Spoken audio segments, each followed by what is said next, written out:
If you grew up playing video games in the 2000s, you might remember getting something pretty exciting in the mail. Not Amazon, not a package from your parents, a little green GameFly envelope. You'd open it up, and inside was the game you had been waiting for. You'd play it for days, send it back, and GameFly would send you another one. It was basically Netflix for video games. But GameFly's story is actually pretty crazy. In 2002, GameFly was founded by Sean Spector, Jung Soo, and Toby Link. The idea came from the same concept that made Netflix's DVD service so successful. Instead of going to a store, you could order entertainment online and have it delivered to your house.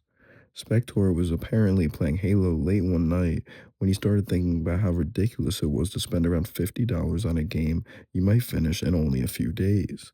So the idea was simple. What if you could rent games through the mail?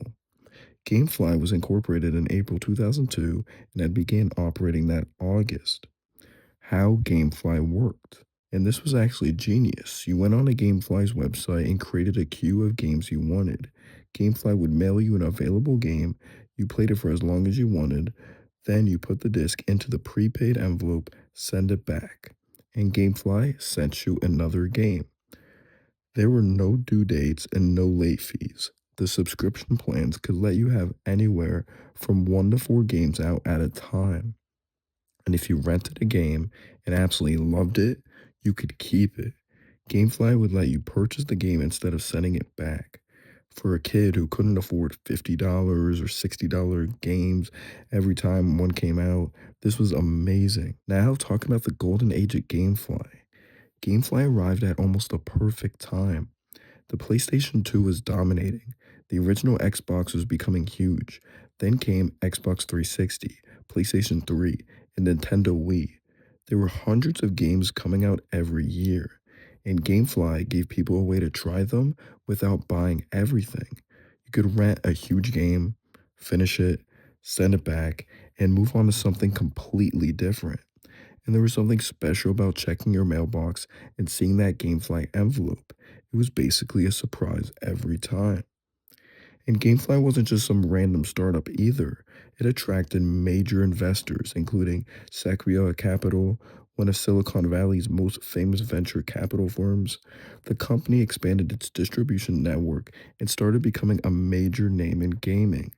But GameFly eventually wanted to become more than just a company that mailed you discs.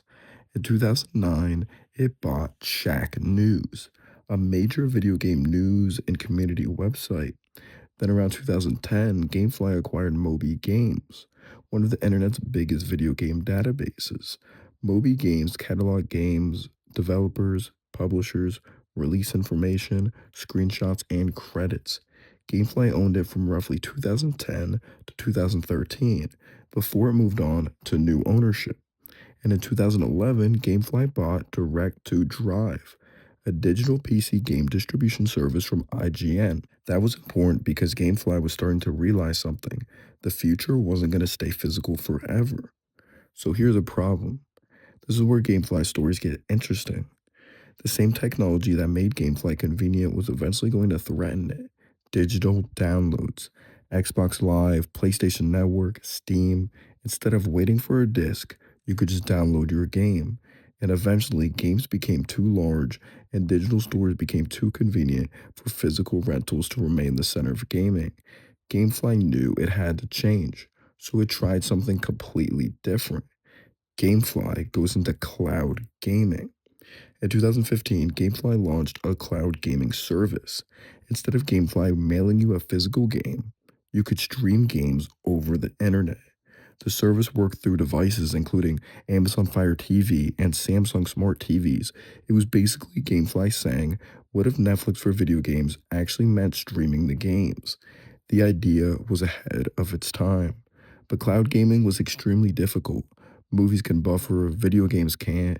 If your internet connection causes your controller input to arrive late, you immediately feel it. And GameFly's streaming experiment didn't last. In 2018, Electronic Arts acquired GameFly's cloud gaming technology and the team behind it in Israel. But EA did not buy GameFly's entire business. The regular GameFly rental service remained separate. Then later that year, GameFly shut down its streaming service. The service had only been running for a little over 3 years. GameFly's attempt to become a major cloud gaming company was over. But something strange happened. Its original business kept going. GameFly outlived the video store era. While GameFly was struggling to adapt to digital gaming, the physical rental industry was collapsing. Blockbuster disappeared, local video stores disappeared, and eventually even Redbox got out of the video game rental business. But GameFly had one major advantage. It didn't need stores. It already operated through the mail. So while traditional rental stores were disappearing, GameFly was still able to send games directly to people's houses. So, you're thinking about GameFly. Is it still around today? Is it dead? No, actually. And this is probably the biggest surprise of the whole story. As of 2026, GameFly is still operating. Its current service still offers disc-based video game rentals for PlayStation, Xbox, and Nintendo systems, along with movies. You could still put games in your queue, have them mailed to you, and use the keep option to buy games you want to keep. GameFly also still has a mobile app that was updated in 2026. And behind the scenes, GameFly continues to do business with Alliance Entertainment, which supplies it with new release movies, games, and consoles. Their current distribution agreement runs through March 2028, then continues unless terminated with notice. So, no, GameFly didn't die. It just became much smaller and more quieter. GameFly probably isn't going to become the next Netflix. Digital gaming has already won. But GameFly did something pretty important. It created a way for an entire generation of gamers to experience games they couldn't afford to buy. It let you try games, discover games, and sometimes find your new favorite game sitting inside a little envelope in your mailbox. And that's why people still remember it. Because before digital libraries, before Game Pass, before cloud gaming, there was Gamefly. You picked your games, you waited for the mail, you opened that envelope, and you had absolutely no idea how much fun you were about to have. Gamefly wasn't the future of gaming, but for a generation of gamers, it was a pretty big part of the past.